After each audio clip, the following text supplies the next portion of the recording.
Hello friends, Kathiawadi કિંજલ્સ કિચનમાં તમારું સ્વાગત છે। તો આજે આપણે બનાવીશું એકદમ દેશી ગામડા સ્ટાઇલ લીલા ચોરાનું ટેસ્ટી એવું શાક।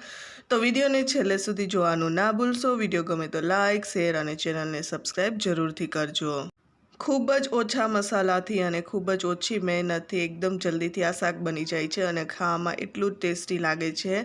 તો એકવાર જરૂરથી બનાવજો અને જો તમારું કોઈ રેસીપી માટે સજેશન હોય તો પણ તમે નીચે કમેન્ટ કરીને જરૂરથી કહી શકો છો। હું એ રેસીપી તમારી સાથે ચોક્કસથી શેર કરીશ। તો ચલો હવે રેસીપી સ્ટાર્ટ કરીએ। તો અહીંયા તમે જોઈ શકો છો લીલા ચોરા જે મોટા આવે છે ગામડેથી આવેલા હતા। તો મને થયું કે એની રેસીપી મારી ચેનલ ઉપર નથી તો તમારી સાથે ચોક્કસથી શેર કરું।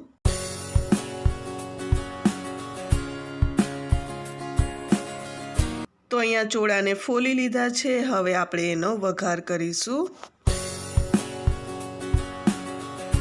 તો આપણે કુકરમાં એનો વઘાર કરીશું। તો અહીંયા આપણે અડધા ચમચા જેટલું તેલ લેશું અને તેલને આપણે ગરમ થવા દેશું। જેવું તેલ ગરમ થશે એટલે આપણે લસણનો વઘાર કરીશું। ચોરીના શાકમાં લસણનો ટેસ્ટ ખૂબ જ સરસ આવે છે।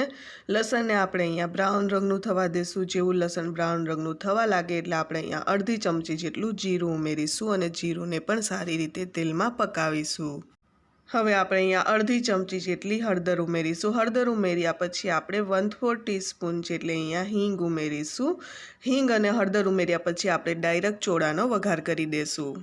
ચોળા તેલમાં નાખતી વખતે કુકરને ઢાંકી દેવું કેમ કે તેલમાં જતી વખતે એ ફૂટે છે એટલા માટે એ વાતનું ધ્યાન રાખવું।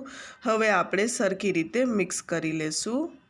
મિક્સ કરી લીધા પછી એને તેલમાં થોડી વાર પકાવીશું। તેલમાં થોડી વાર પકાવ્યા પછી આપણે એક મીડિયમ સાઇઝનું ટમેટું કટ કરીને ઉમેરી દઈશું। ટમેટું ઉમેર્યા પછી સારી રીતે એને મિક્સ કરી દઈશું અને એને પણ થોડી વાર તેલમાં પકાવીશું।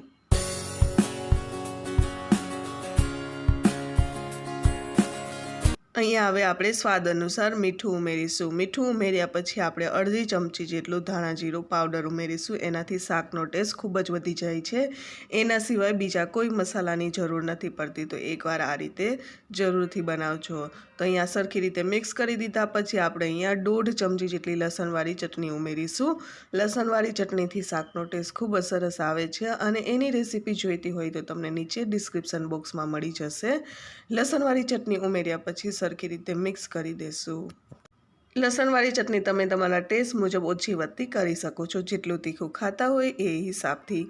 તો હવે આપણે અહીંયા પાણી ઉમેરીશું। તો અહીંયા તમારે જેટલું રસાવાળું શાક ખાવું હોય એ મુજબ પાણી ઓછું વધતું કરી શકો છો।